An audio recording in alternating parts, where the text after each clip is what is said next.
¿Qué tal, amables y gentiles amigos? Muy buenos días y el gusto de saludarlos nuevamente a través del micrófono de radiomayaptv.com en vivo desde Mérida, Yucatán, México. Son 9 de la mañana con 9 minutos, tiempo central de la República Mexicana, lunes 16 de octubre de 2017. Paco Chilabador es presente en este micrófono y vámonos inmediatamente con la directora general de este medio multimedia, la antropóloga Adriana Vargas León. Adri, adelante. Hola, ¿qué tal, estimados amigos que nos acompañan? Pues hoy está con nosotros el amigo Santiago Alamilla Bazán. ¿A la mía o a la micha? A la milla. A la micha. Sí. A la micha Bazán. Y bueno, pues le damos la bienvenida. ¿Qué tal, Muchas Santiago? gracias, Adriana. ¿Cómo Muy buenos estás? días. Muy bien, muchas gracias. ¿Qué nos cuentas? Muchas gracias por invitarme aquí a tu programa tan visto. Sí, ¿verdad? Sí. ¿Cómo te está yendo con aquello de tu litigio? Ya, bueno, para los que no conocen a Santiago o para los que no se acuerdan, pues Santiago estaba antes en el Ayuntamiento de Mérida y pues estaba ya en la dirección del rastro municipal y bueno, pues ya ¿qué? ¿Se dio de baja? Pues me invitaron a retirarme, no muy amablemente, pero sí me retiré. Por cierto, Adriana, estoy muy contento porque en el segundo informe de Mauricio Vila, cuando habla de las paramunicipales, habla puras bellezas del rastro y todo eso son resultados que dimos cuando estuvimos trabajando allá en Abastos de Mérida. Entonces, pues eso me pone muy contento.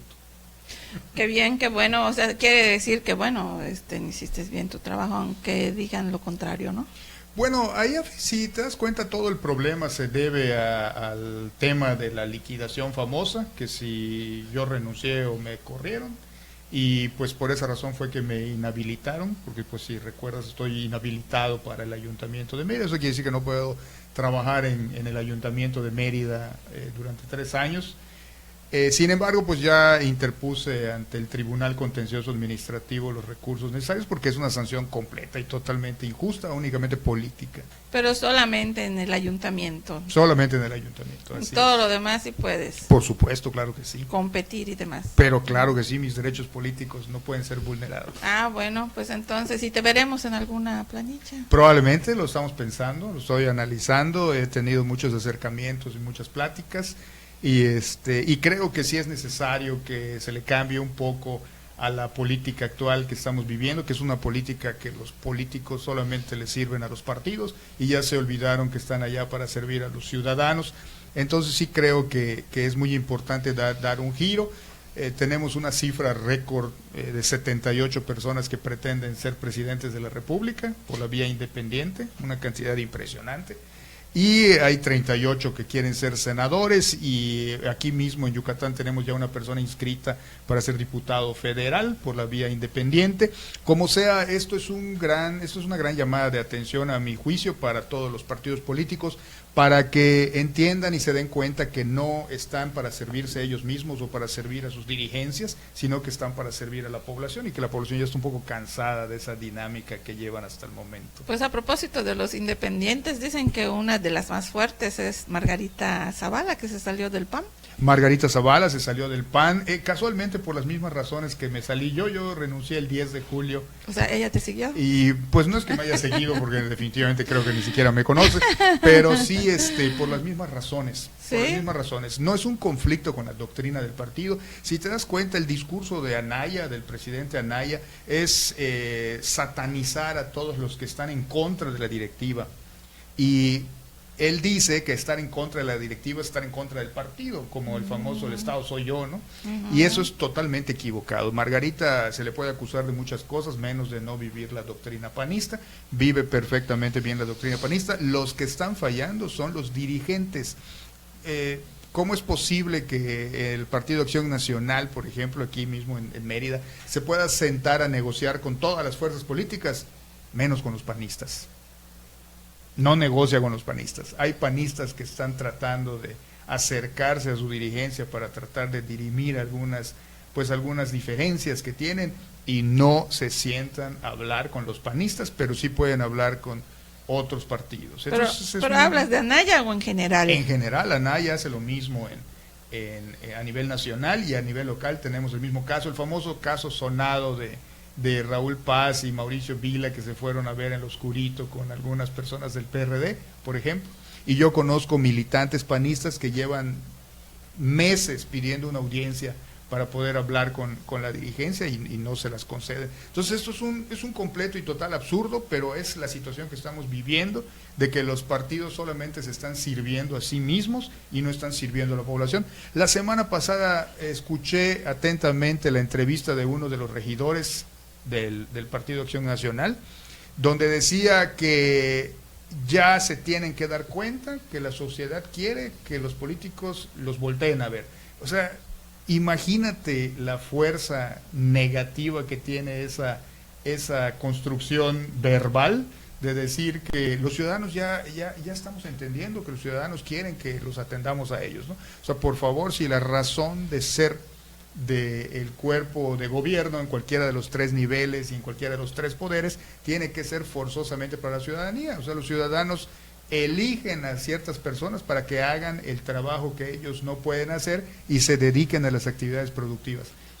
Fíjate, Margarita ya tiene hasta su logo, se llama Magenta, que es una M en color rosa con un fondo todavía más rosa, ¿no? Sí. O sea que va en serio y dicen que es una de las más aceptadas como candidatas independientes. ¿Quién sabe? Porque ya sabes que, o sea, todos dicen lo mismo, ¿no? Yo soy el bueno, yo soy la buena. Así es. Lo importante es que ya tenga la posibilidad de competir. Eso es un efecto que estamos viviendo en nuestra sociedad actualmente, que es la primera vez que lo vamos a vivir, donde el ciudadano puede ofertarse para que la población lo elija, cosa que antes no se podía. Había un monopolio, más bien un oligopolio, de que los partidos políticos eran los que nombraban y decidían, y teníamos casos terribles, ¿no?, con personas que toda su vida se habían dedicado a ser legisladores, iban brincando de un puesto a otro, casos donde ni siquiera la gente quería a esa persona, como tuvimos aquí en Mérida un caso muy importante, y sin embargo la impusieron como senadora de la República y por cuestiones plurinominales llega.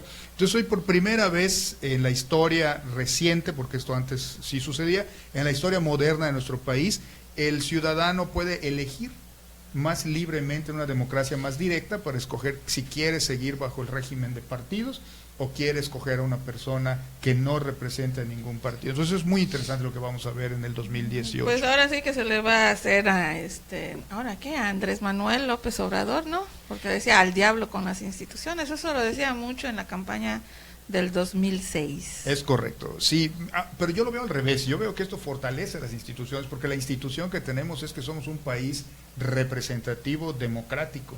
Entonces quiere decir que ahora cualquier persona puede inscribirse e intentar ser un representante popular, cosa que hasta la elección pasada no sucedía, porque los partidos tenían el oligopolio de esto y solamente podías competir a través de un partido político. Entonces muchas personas que tenían el interés y pues las ganas de participar y aportar, pues lo tenían que hacer dentro de un marco de un partido político.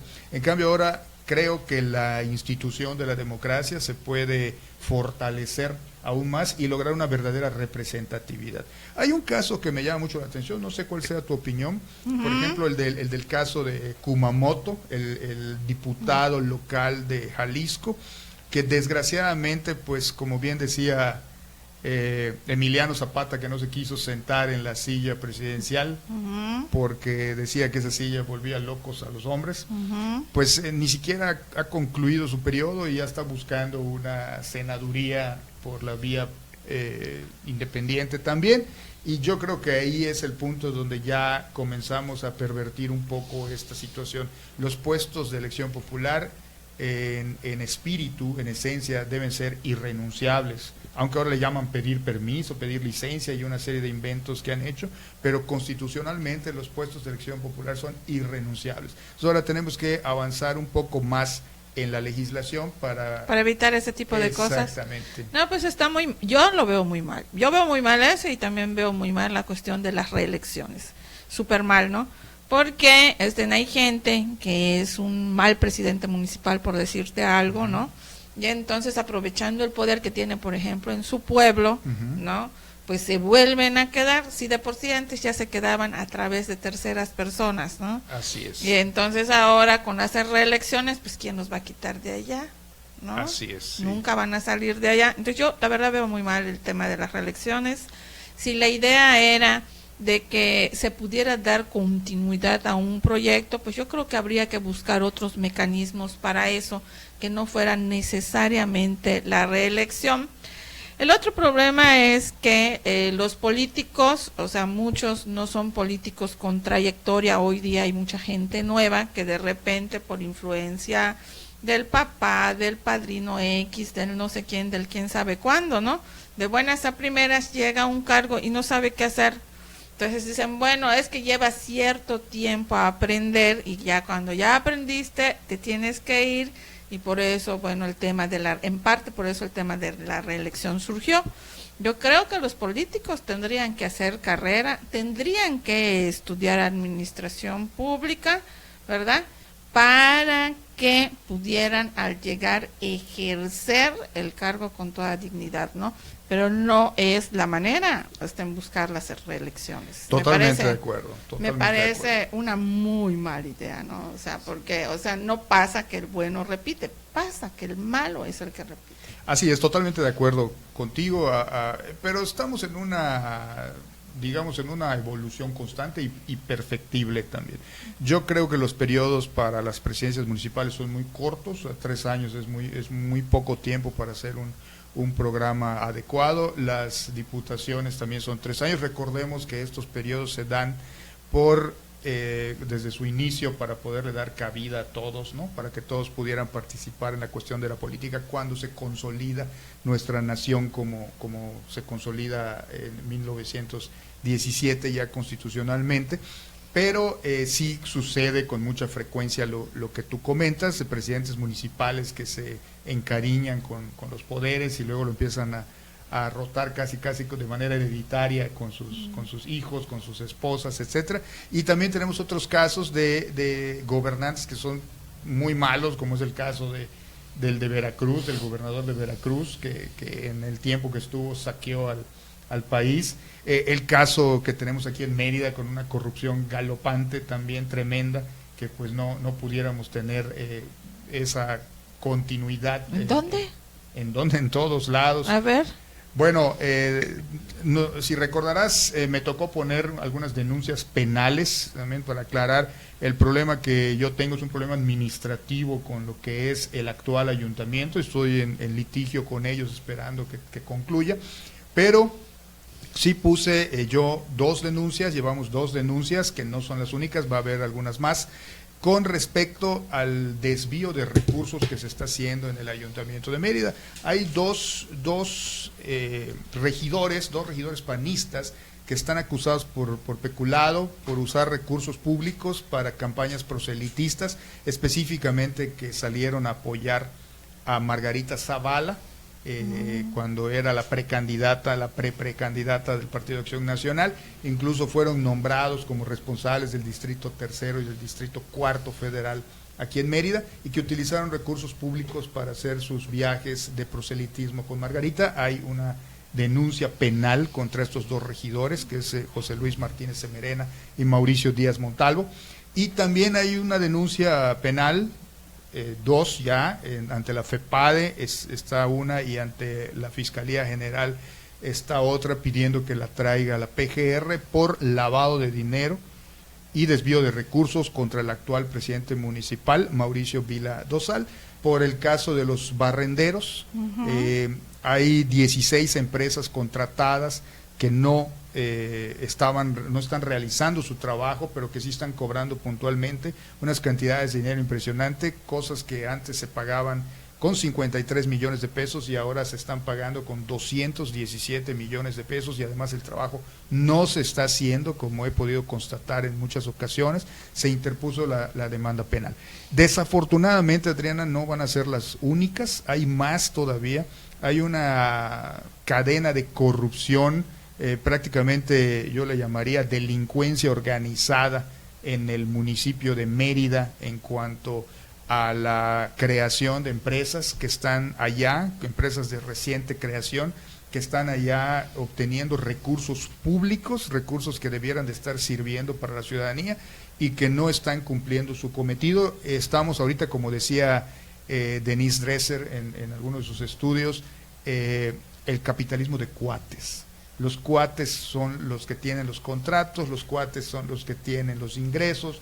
Entonces estamos viviendo ahorita una etapa muy, muy delicada. Nunca había visto una corrupción así en un ayuntamiento de Mérida, sea del PRI o del PAN, y creo que es muy sorprendente, y ya en las próximas semanas continuaremos con estos ejercicios legales de interponer las denuncias correspondientes. Bueno, o sea, como tú dices, nunca se había visto algo así, nunca se había escuchado algo así, pero yo creo que sí, en nuestro país hay mucha corrupción.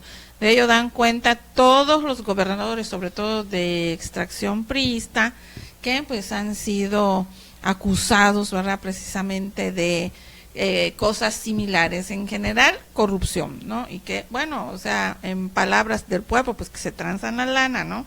Entonces eso pues sí es mucho de lamentarse, porque cuando tenemos eventos como por ejemplo el del terremoto, hay una emergencia, no hay dinero, y resulta que entonces uno dice, bueno, es que si juntamos todo lo que dicen que se llevaron aquellos, pues es un monto similar o hasta más, ¿verdad? Porque bueno, lo que se logra contar es una cosa, pero lo que no se logra contar es todavía más.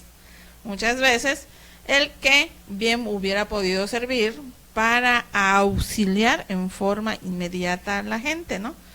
Luego vemos acciones y medidas que de verdad son una pena, ¿no? Como eso de que le van a dar, ¿verdad?, un préstamo a los ciudadanos, ¿verdad?, por parte del gobierno federal, para que la gente construya sus casitas, ¿no? Y montos de verdad ridículos, ¿no? Que bien se les hubiera podido dar como una aportación para que reconstruyan su casa en forma comprobable, ¿no? Porque tampoco se vale que te pidan para reconstruir una casa que tal vez no se te cayó o no está dañada, ¿verdad?, cuando otra persona lo puede usar y tú lo uses, pues no sé, para lo que a ti te dé la gana, ¿no? Entonces tampoco se vale, ¿no? También como ciudadanos tenemos que ser muy conscientes, ¿no?, de no participar de la corrupción, porque esa es otra cosa, ¿no? También con el terremoto salió a relucir todo lo bueno y lo malo también de la gente, y obviamente de los políticos, pues no se dijo nada bueno. Puras cosas malas, ¿no? Así es. Hay mucha molestia de la ciudadanía contra los políticos, sí. Los partidos que se agarraron ese peloteo de que si doy mis recursos, que si no los doy, que ni siquiera son recursos de ellos, son recursos de la gente, ¿no? Pero sí, fíjate que comentas algo muy importante, el valor, el costo de la corrupción. La corrupción toma vidas. No lo vemos nosotros así, a menos que sea un terremoto, una situación, un huracán, una situación de emergencia, pero la corrupción está tomando vidas todo el tiempo. Por ejemplo, tenemos casos de empresas que contrata el gobierno en cualquiera de sus niveles, gobierno del estado, municipio de Mérida, las que me toca investigar, las que he investigado en estos últimos meses han sido del Ayuntamiento de Mérida, que por la propia corrupción que hay, por ejemplo, los trabajadores son menores de edad los que les brindan los servicios al municipio de Mérida. Por ejemplo, tenemos gente que está trabajando cortando el césped de los parques, de las calles, y tenemos dos temas, por ejemplo, gente de la tercera edad que ya no tiene empleo y que al principio pudieras decir, bueno, pues qué bueno que una empresa lo contrata, pero no le da prestaciones, no le da seguro social, no le da absolutamente nada. Y también tenemos, por ejemplo, el caso de menores de edad, que igual por la propia necesidad y que la mancha social los va empujando y obligando a incorporarse a la población económicamente activa, tampoco tienen sus prestaciones sociales. A esas empresas está contratando el municipio de Mérida. A esas empresas en las que no se está verificando que sus trabajadores tengan por lo menos las prestaciones de ley que se le están dando. Y la respuesta de las autoridades municipales es una respuesta típica como estas que escuchamos hoy con el terremoto, de que pues es que me mostró un documento, ¿no? Entonces son respuestas de que se culpan a la ciudadanía, culpan a la empresa, cuando es su responsabilidad, para eso son autoridad, de revisar que todas esas cosas se cumplan. Entonces, la corrupción no solamente nos cuesta dinero, sino también nos cuesta vidas, nos cuesta oportunidades laborales, nos cuesta desarrollo. Ahora que vino el primer ministro de Canadá, lo que les dice a los senadores es algo muy interesante, o sea, súbanle el sueldo a sus trabajadores. Y se los dice porque una manera de reactivar la economía es reactivar el gasto, y si tú no tienes poder adquisitivo con la gente, pues no puedes reactivar ese gasto, no puedes tener mejores niveles de educación, etcétera, que es lo que está sucediendo en este país. Entonces sí, la corrupción no solamente tiene un costo económico, que México está considerado la nación más corrupta de América, sino que también puede tener un costo en vidas, como pasó con el socavón famoso del Estado de México, el colegio Repsamen que se cayó por tener deficiencias en su construcción, y te puedo mencionar un montón de cosas, enfermedades que tiene la gente porque no les dan los instrumentos de trabajo adecuados, etcétera, etcétera. La corrupción cuesta mucho. Cuesta mucho y es increíble, ¿no? Porque cuando quieres hacer un negocio, te piden un montón de requisitos, y si no cumples con ese montón de requisitos, muchas veces no puedes acceder como empresario a créditos para, pues, hacer crecer tu negocio, ¿no? Pero ¿qué tal cuando llega un tipo o tipa, ¿verdad? Porque también las hay, ¿no? Un cuate, entonces, y todas las facilidades, en lugar de que se le dé a la gente que de verdad está haciendo algo por hacer crecer la economía en este país. Eso por dar un ejemplo en el aspecto empresarial, ¿no? Pero hay muchos otros más aspectos que se pueden observar y que se pueden revisar y que no nos están haciendo nada bien como ciudadanos, ¿verdad? Como Estado, como país, como municipio, ¿no? O sea, nos están perjudicando mucho y se tienen que corregir, y tal vez una manera de ayudar un poco, porque no creo que sea tampoco la solución, es justamente y precisamente que los políticos, ¿verdad?, tengan más prestaciones como trabajadores, pero no suntuarias, o sea, quitar todo aquello que es un escándalo, ¿verdad?, como ese tema de los viajes de los senadores, ¿verdad?, que son de los que más ganan, ¿verdad?, y que viajan en clase super mega especial, ¿no? O sea, en lo mejor de lo mejor, los mejores hoteles, lo mejor en todo. Entonces eso eleva mucho el costo, no se van con clase turista, ¿no? Eleva mucho el costo, y como dicen por allá, hasta la fecha yo no he visto que alguno de ellos traiga algo que realmente impacte en la economía o la vida política o social de este país, ¿no? Si alguno ha traído algo, pues que lo diga, porque la gente dice en general que no es así, ¿no? Sí, es que hay que comenzar por cuestiones más radicales. Por ejemplo, ahorita que comentas el Senado, de los viajes de los senadores, que son escandalosos, que se gastan miles de pesos para ir a visitar lugares que no tienen ni siquiera. Yo te invitaría a que, si por ejemplo a la senadora Rosa Adriana, que es de mi ex partido, le llegas a preguntar un pequeño examen de cuál es la población económicamente activa, el PIB, cuáles son los productos que principalmente exportan a México, los tratados, con cualquiera de los 5 países que aparezcan con más costos en sus viajes, no te va a contestar nada, porque no tiene ni la menor idea. Hay que empezar, bueno, en mi opinión, a lo mejor soy un poco radical, pero yo creo que el sistema bicameral en México no tiene razón de ser. Hay países donde sí existe un sistema bicameral, una cámara de alta y una cámara baja, porque su historia se los obliga, como el caso de Inglaterra, por ejemplo. En el caso de los Estados Unidos, que su propio nombre te dice que son los Estados Unidos, no tiene ni siquiera un nombre propio, sino que son una colección de estados, y cada estado representa por medio del Senado a su estado ante la Unión. Pero nosotros aquí en México, realmente yo creo que la existencia del Senado no está justificada. Yo creo que en cualquier momento, como parte de las reformas políticas que debe de haber en algún momento, el Senado tiene que desaparecer, no tiene razón de ser, únicamente sirve como instrumento político y freno para algunas cosas, no tiene realmente ninguna función y tampoco sirve para mucho, ¿no? Y hay personas que pasan de ser diputados a ser senadores y no tienen clara la diferencia de para qué están.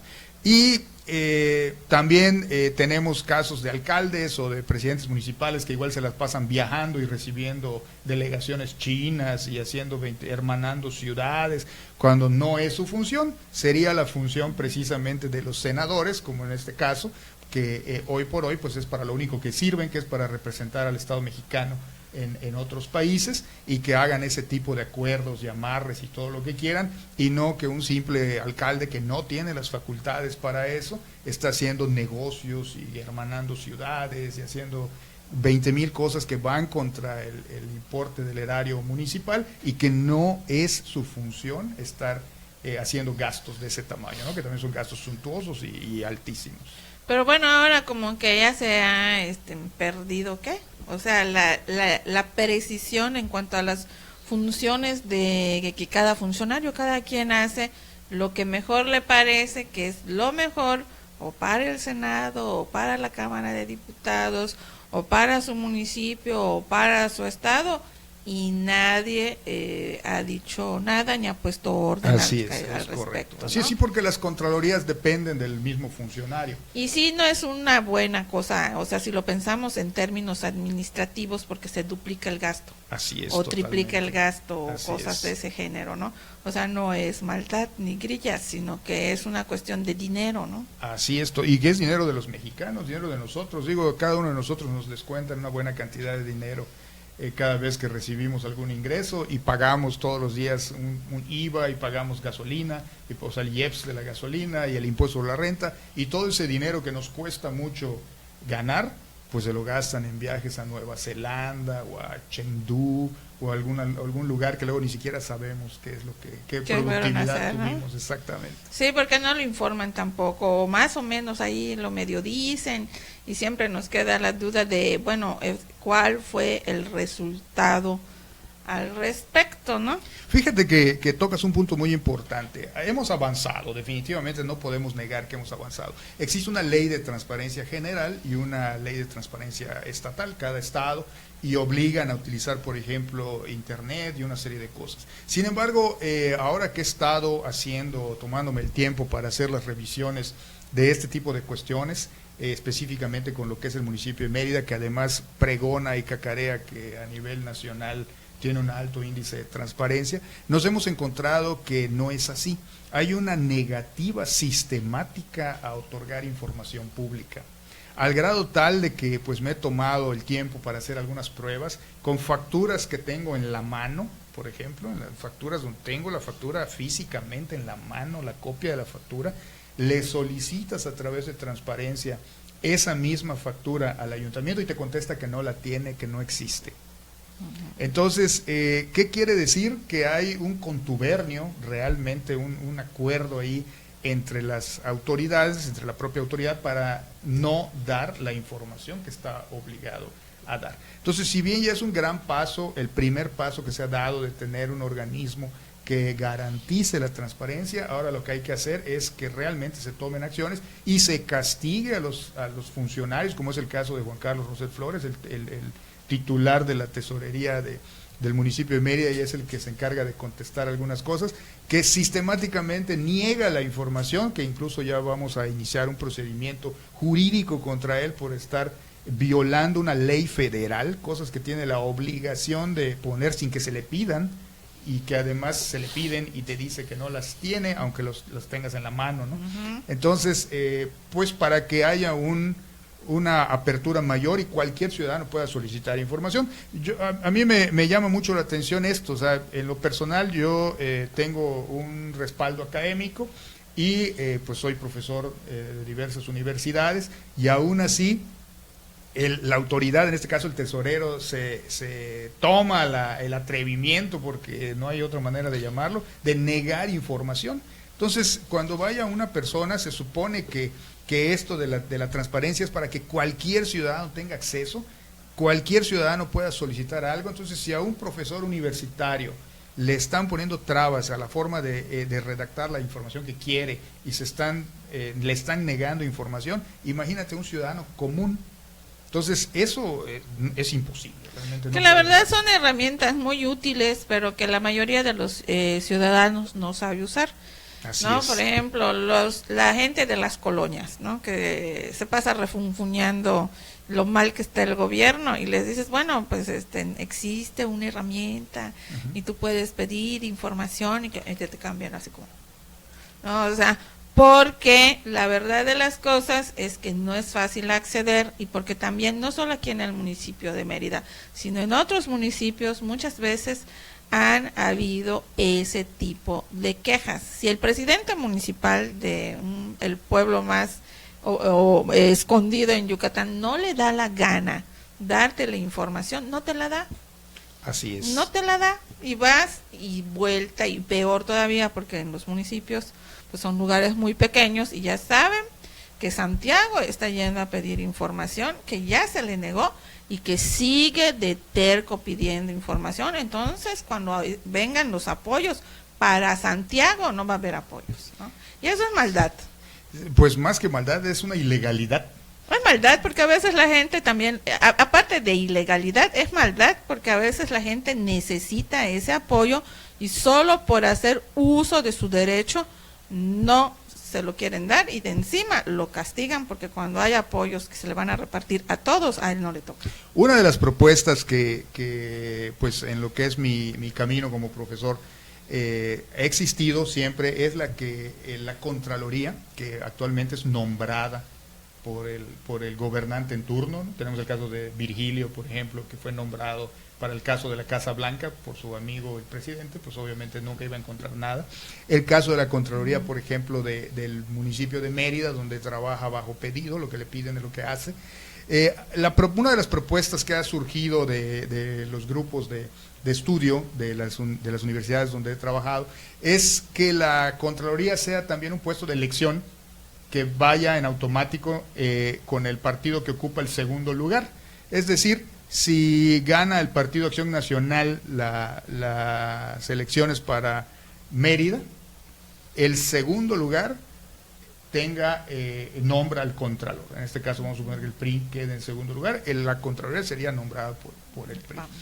El PAN es la presidencia, el PRI la Contraloría, y así a nivel federal y así a nivel local, para que realmente haya una revisión y los servidores públicos hagan su trabajo de servir al público y no estar sirviéndose a sí mismos, inventando empresas. No, es un candado ese muy bueno. Sí, esa es una de las propuestas que se han manejado y ojalá que algún día se tomen en cuenta. Pues yo creo que sí, porque es un candado muy bueno. O sea, si tú sabes que está en la Contraloría alguien distinto de tu partido y que para nada es tu amigo, sino todo lo contrario. Así es, te vas a cuidar. Te vas a cuidar de no hacer cosas que no debes de hacer. No vas a contratar empresas fantasmas. No vas a contratar empresas fantasmas, no vas a meter facturas chafas, etcétera, etcétera, etcétera.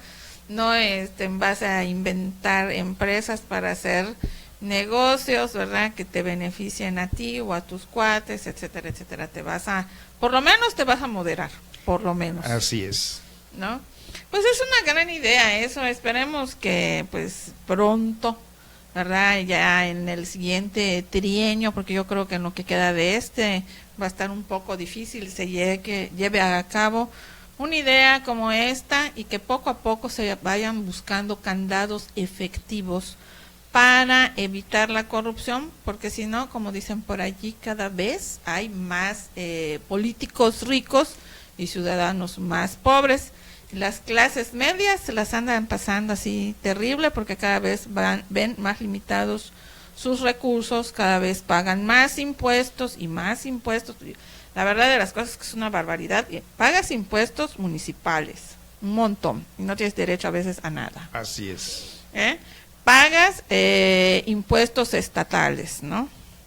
Pagas impuestos federales, ¿no?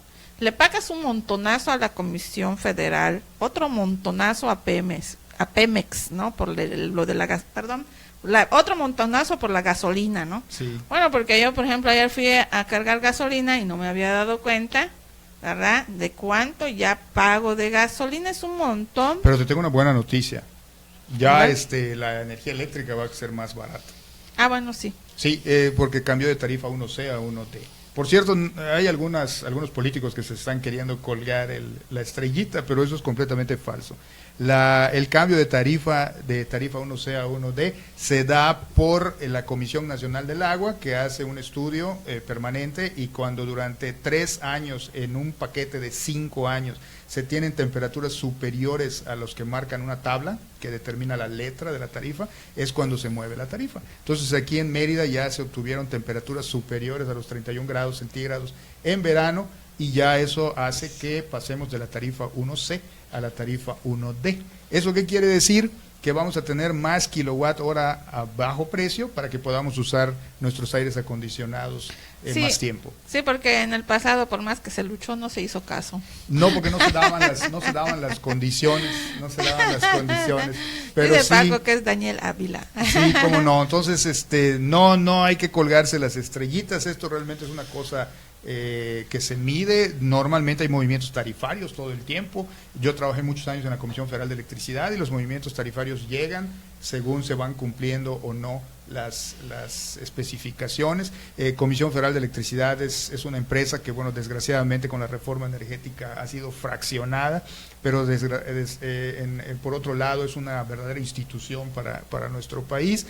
Tenemos el ejemplo de que en casos de terremotos, huracanes, el suministro eléctrico se restablece prácticamente de manera inmediata, contra lo que sucede en otras naciones, incluso los Estados Unidos, donde pasan meses antes de que el suministro eléctrico quede restablecido. Aquí, a los 3 días del terremoto, el 19 de septiembre, ya estaba el 97% de la infraestructura eléctrica de la Ciudad de México funcionando, y eso pues es por nuestra empresa, que sí es realmente de clase mundial. Desgraciadamente ahorita que la han fraccionado y ya hay muchos oportunistas tratando de vender energía eléctrica a los mercados más rentables, pues es donde vamos a ver una disminución en lo que es la calidad del servicio. Bueno, y aprovechando que tu experiencia al respecto, ¿no nos podrías dar algunos consejos para ahorrar un poquito en cuanto al consumo de energía eléctrica? Bueno, ahora ya van a tener todos los ciudadanos vamos a tener una disminución en el importe de la factura. No vamos a disminuir el consumo, lo único es que al pasar de tarifa 1C a 1D vamos a tener un bloque de kilowatt horas más económico. No es que vaya a bajar el precio, sino que vamos a tener más kilowatt horas baratos. Y pues sí, lo que es importante, primero que nada, pues los aires acondicionados, que el cuarto donde se esté usando el aire esté perfectamente sellado, que no se esté escapando el aire, que no esté a menos de 24 grados, cada grado centígrado abajo de 24 grados incrementa un 25% el consumo, entonces pues eso nos sirve. A los yucatecos nos gusta taparnos, ¿no? O sea, tener ese frío para cubrirnos en la noche, y ese evento pues nos puede costar mucho dinero. Si tenemos, por ejemplo, el aire acondicionado a 22 grados, estamos consumiendo un 50% más de lo que estaríamos consumiendo si estuviera a 24 grados. Entonces, pues a pesar de que ha bajado el precio, se ha incrementado el rango de kilowatts horas baratas, no nos confiemos y sigamos en el proceso del ahorro de energía para que podamos pues tener pues un planeta más amigable y no contribuir al cambio climático negativamente. Mira, tenemos acá el paseo de las sombritas, ya está en Mérida. Bueno, tenemos muchas actividades culturales acá, ¿no? Sí, claro. Bueno, ahorita va a venir el paseo de las ánimas con esto del Janalpichán, todo el mundo se pone muy, pues ahora sí que muy en el ánimo de poner sus altares, salir a pasear, se vuelve casi, pues no es una fiesta, en el sentido estricto de las cosas es una conmemoración. Lo del Paseo de las Ánimas, sí, claro que sí. Pero nosotros con tanta promoción que le hemos hecho, digo, los meridanos, los yucatecos, ya se volvió una fiesta. Sí, así ha quedado. Como una fiesta. ¿Tú vas a hacer pi? Por supuesto, claro que sí, estoy esperando todo el año para iniciar mi puente, ¿cómo es? Pips Reyes, para que podamos degustar todo lo necesario. Fíjate que comentas algo muy importante. Mérida es una ciudad cultural normalmente. La cultura aquí en Yucatán pues es algo ancestral por sus intercambios con Cuba, la trova, pues tenemos a grandes compositores, etcétera. Naturalmente tenemos un ámbito cultural. Sin embargo, este año, con la famosa Capital Americana de la Cultura, se han invertido más de 80 millones de pesos en actividades que antes costaban nada o que estaban incluidas en los paquetes culturales que ya hacía la Dirección de Cultura del Ayuntamiento, y que ahora nos han costado 80 millones de pesos que bien se hubieran podido utilizar para otras cosas, como es el caso, la deuda histórica que tiene la ciudad de Mérida, que son las cuestiones de transporte público. Esta ciudad no va a poder despegar para ser una ciudad pues ahora sí altamente industrializada o con un nivel económico mayor si no resolvemos el problema del transporte público. El transporte público es fundamental para que podamos crecer económicamente como ciudad. Sin embargo, se están invirtiendo recursos en una serie de cosas que no están teniendo su impacto o su utilidad final. Si tú le preguntas por la calle, y te reto a que lo hagas a cualquier persona, qué opina de la capital americana de la cultura, o no conoce de qué se trata, o no ha asistido a ninguno de los eventos, o cuando te dice que asistió a un evento de esos, te cita cosas que ya existían, como la Noche Blanca, o el Mérida Fest, o algunas actividades que hace el gobierno del estado a través del Otoño Cultural, que ya tiene muchos años realizándose, pero propiamente cualquiera de las 34 actividades que se hicieron o que se están llevando a cabo con motivo de la capital americana de la cultura, no ha tenido de ninguna manera el impacto que se buscaba, que se perseguía, pero sí se han destinado 80 millones de pesos a empresas de cuates para traer actividades culturales como pues, la luz, ¿no? Aquel de media fenómeno tabla, de luz. la Filux que se trajo, que costó 5 millones de pesos de la Ciudad de México para que estuviera 3 noches funcionando, y así hay una serie de actividades que han tenido un impacto altísimo en el bolsillo de los yucatecos y que realmente han sido para un selecto grupo de personas, porque los yucatecos, los meridanos, pues no han podido disfrutar de esto. Y otras actividades como por ejemplo el teatro regional, local, los artistas locales, pues no han sido invitados a esta fiesta y no han sido contratados ninguno. Fíjate que, o sea, voy a criticar a la administración de cultura, no solo de esta, sino del pasado también, porque esa es una queja reiterada de los artistas yucatecos. Así es. Tanto de los del teatro regional como los artistas de artes plásticas y en general, que a los yucatecos y a los artistas de Yucatán no les hacen caso en el Ayuntamiento de Mérida. Absolutamente. Y yo no entiendo por qué, porque hay muchos valores y mucho talento. Entiendo que se tenga que traer de fuera para que exista un intercambio, y con el intercambio los artistas crecen, tanto los locales como los externos, ¿no? Así es. Y también se le presenta algo nuevo, ¿verdad?, a los ciudadanos, distinto de lo que producimos acá, y también nosotros crecemos, pero solo gente de fuera, como que no. Así es. Mira, mencionas algo muy interesante y yo lo concentraría en 2 temas. Uno, lo que es el apoyo a los artistas locales. Tenemos suficientes artistas locales, como tú comentas, para que se puedan estar presentando en muchos de los parques que tenemos, que son muy hermosos los parques que tenemos, para que puedan involucrar a la población en sus rutinas, en su gestión. Tenemos músicos, tenemos actores, tenemos cómicos, tenemos un montón de gente que puedan hacerlo. Además, creo que somos una de las ciudades que tiene el mayor número de escuelas de danza clásica, por todo el tema que durante muchos años hubo una comunicación casi permanente con Cuba, y tenemos muchas, las damas yucatecas por lo general, parte de su formación tienen estudios de ballet clásico, y hay muchas academias de ballet clásico que podrían estar presentando lo que hacen que sus festivales de fin de curso, que únicamente lo presentan una sola vez, pudieran estarlo presentando en foros, en teatros, en lugares para que la población pudiera tener más contacto con esto. Ese es uno, y el otro es los vestigios arqueológicos. Vivimos en una ciudad privilegiada. Pocas ciudades tienen el privilegio que tenemos nosotros de que casi levantamos una piedra y encontramos un vestigio arqueológico debajo de nosotros. Según el INAH, hay 150 sitios arqueológicos que ya están restaurados y que se encuentran ocultos en toda la ciudad de Mérida porque no han sido pues tratados adecuadamente para que la gente los pueda conocer.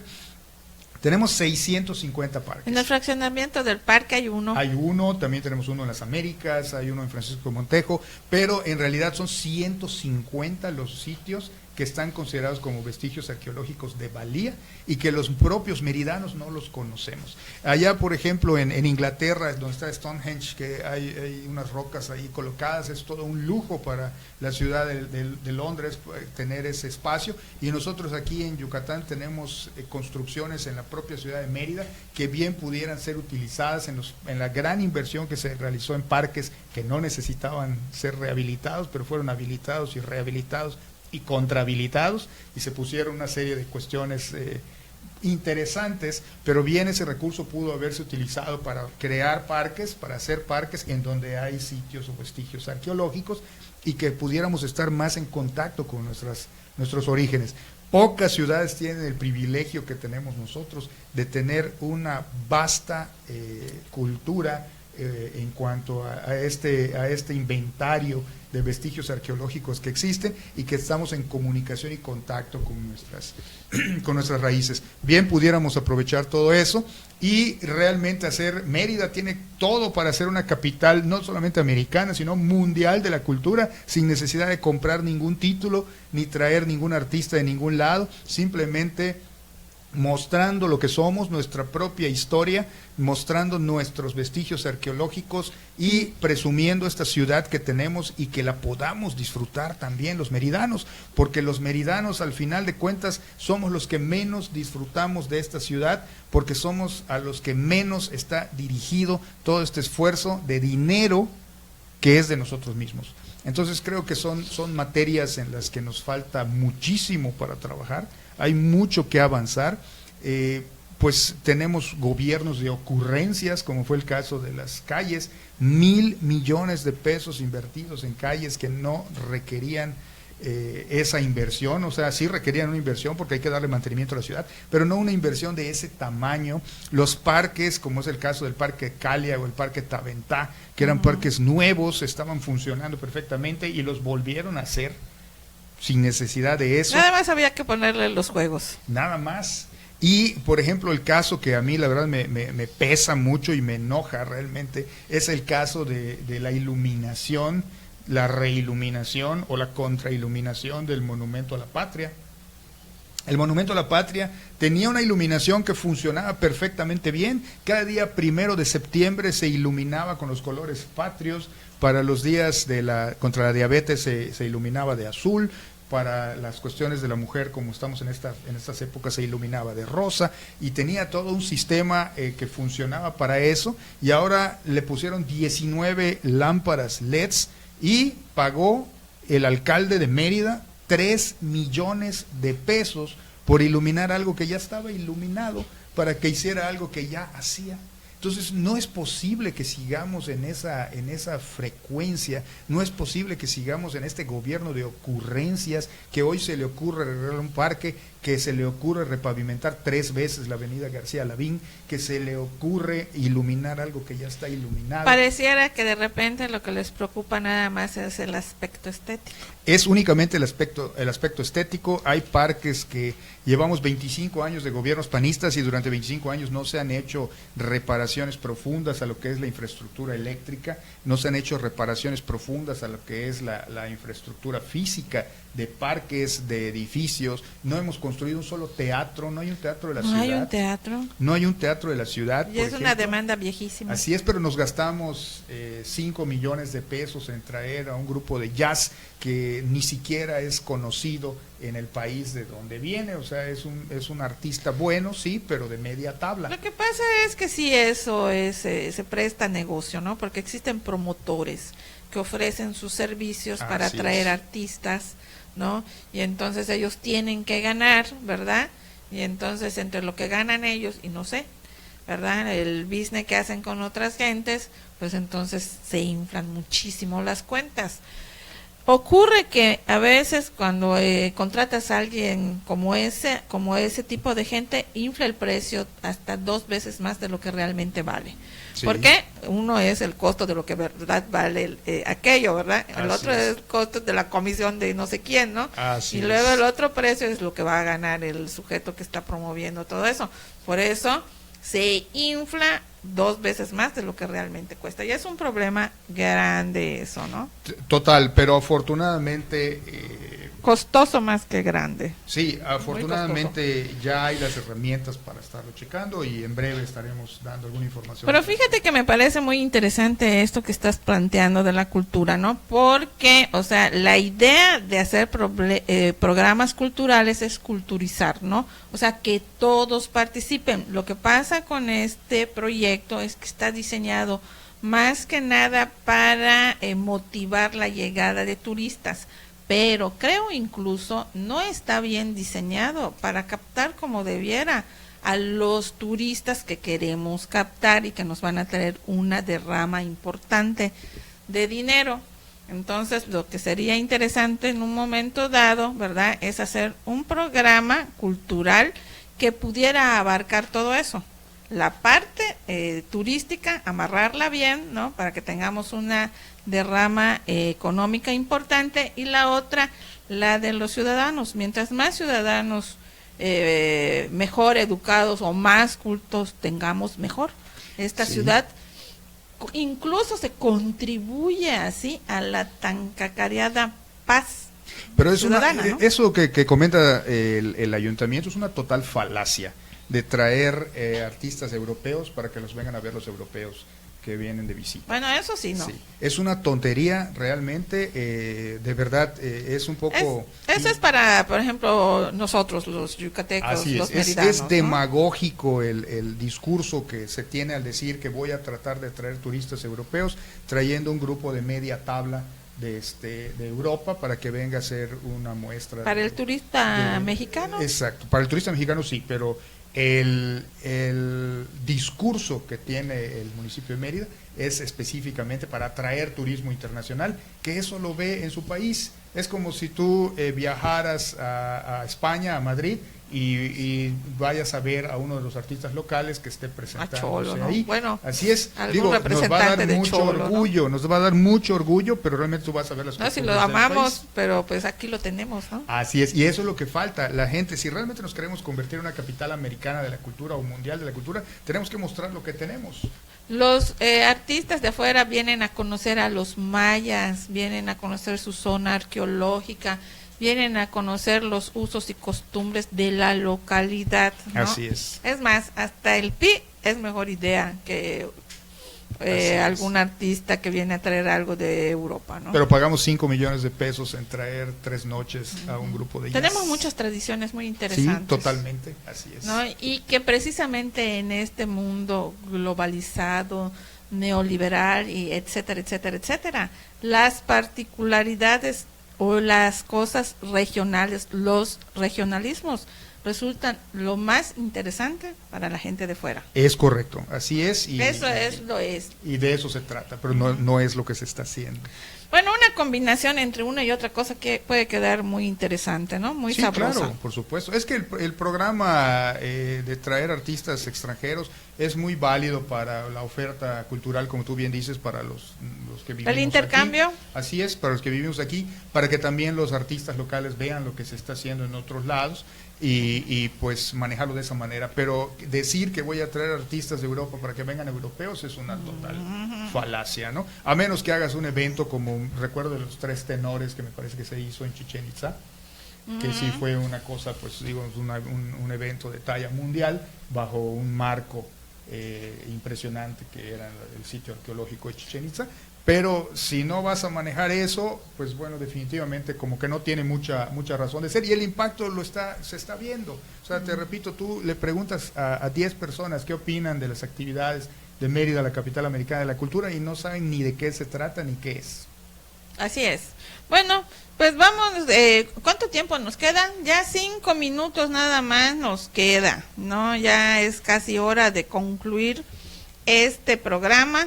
Y bueno, pues te estaba diciendo que si vas a hacer PI, yo sí voy a hacer PI, estás invitado. Muchas gracias. Para aquí en Radio Bayá vamos a hacer un PI, ¿no? Hace muchos años hice un video con culturas populares, ellos me apoyaron para eso y hice un video muy bonito sobre el Canal Pichán. Y desde entonces festejo, celebro, conmemoro Canal Pichán en las mañanas, Canal Pichán en las noches Halloween, ¿no? Y me organizo para ir a todos los eventos.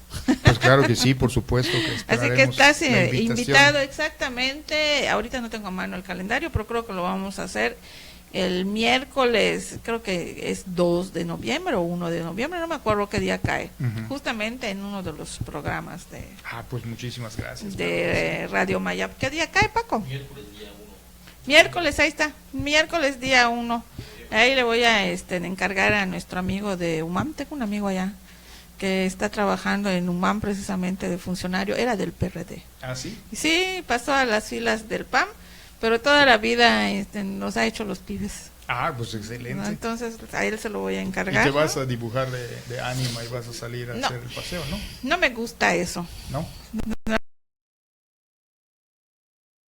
Mi lazo, sí me gusta festejar el Hanal. Me ha gustado disfrazarme de ánima. Creo que desde tiempos de señor Bassam, ¿cómo se llama? Esma Bassam salió con esa forma de hacer la conmemoración, y a mí nunca me ha gustado, ¿no? O sea, si a la gente le gusta, está bien que participe, que vaya, o sea, las tradiciones también cambian, se transforman, etcétera, etcétera, etcétera, pero a mí más o menos me gusta de la forma más tradicional. Okay. No, la tradicional incluye pip.